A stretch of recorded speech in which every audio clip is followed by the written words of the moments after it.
Hi, welcome back to Shane's Machine Shop.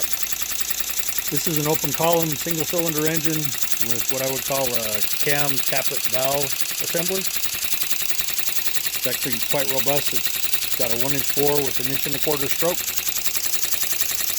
Machined this about 2 years ago. I got the drawings from one of my instructors when I was in trade school in 1972 to 74.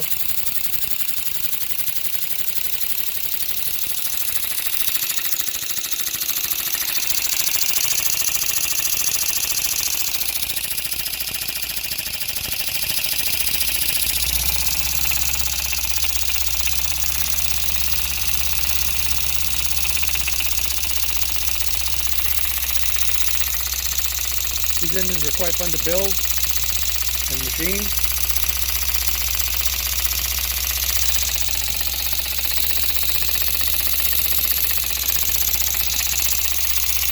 Anyway, that's it for now. Hope you enjoyed the video. Thanks.